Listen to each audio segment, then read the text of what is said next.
रवि एक मछुआरा है जो मछली पकड़ के अपना दिन गुजारा करता है।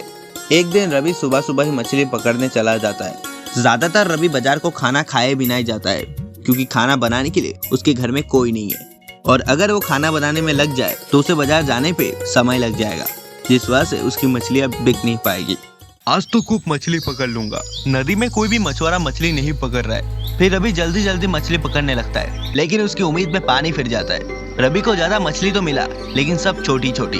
वो सारी छोटी मछली लेकर अपने घर जाने ही वाला था कि तभी उसे एक रंग बिरंगी मछली दिखाई दी।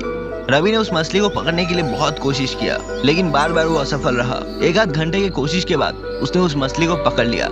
फिर रवि अपना घर चला आता है। उस रंग बिरंगे मछली को अपने घर पर रखकर बाकी छोटी मछली को बेचने के लिए रवि बाजार चला जाता है। शाम तक रवि सारे मछली को बेच लेता है और घर जाने की तैयारी करता है, लेकिन घर आकर उसे जो दिखता है वो वाकई अजीब था। उसने देखा कि उसके घर बहुत साफ दिख रहा है, मानो ऐसा लग रहा है कि किसी ने उसके घर की सफाई कर दी हो और रसोई में भी खाना बनी हुई है। कुछ वक्त तक रवि ये सोचने लगा कि ये सब कैसे हुआ है, लेकिन बाद में छोड़ो, मुझे इससे क्या मतलब, मुझे तो भूख लगी है, मैं तो खाना खाता हूँ। कुछ दिन ऐसे ही बीत जाता है। रोज रोज सभी को ये सब देखकर अजीब लगता है। एक दिन उसने ठान लिया है कि इसके पीछे का कारण मुझे जानना होगा। पता नहीं कौन ये खाना बनाकर चला जाता है। एक दिन सुबह रवि मछली पकड़ने को नहीं जाता है और बाजार जाने का नाटक कर खिड़की के पास छुपकर बैठा रहता है, ये देखने के लिए कि ये सब कौन करता है।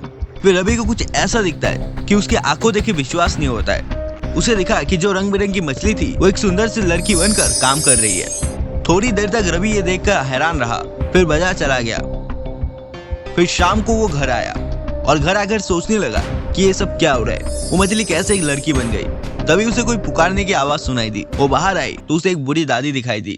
दादी को देखकर उसने कहा, जी मैं आपकी क्या मदद कर सकती हूँ। दादी ने कहा, मुझे तुम्हारी कोई मदद नहीं चाहिए, बल्कि मैं तुम्हारी मदद करने आई हूँ। पता चला है कि तुम्हारे घर में एक जादुई मछली है जो बहुत ही खतरनाक है। वो मछली तुम्हें हानि पहुंचा सकती है। मैं तुम्हें ये बताने आया हूँ कि तुम्हें उस मछली के माया जाल से कैसे बचना है। फिर दादी ने रवि के कान में कुछ फुसफुसाया तो तुम्हें पता चल गया तुम्हें क्या करना होगा। फिर रवि ने कहा, जी।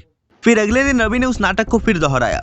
बाजार जाने का नाटक कर खिड़की के पास छुपकर बैठा रहता है।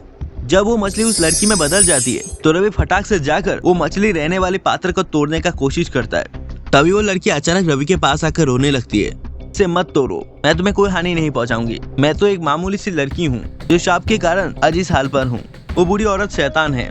फिर रवि ने उस पात्र को नहीं तोड़ा और उस लड़की की सारी कहानी सुनी। लड़की ने कहा कि एक दिन उसने एक चुड़ैल को इंसान को मारते हुए देख लिया था, जिस वजह से चुड़ैल ने उसको श्राप दे दिया। और वो चुड़ैल कोई और नहीं, उस दिन तुम्हारे घर आने वाली औरत थी।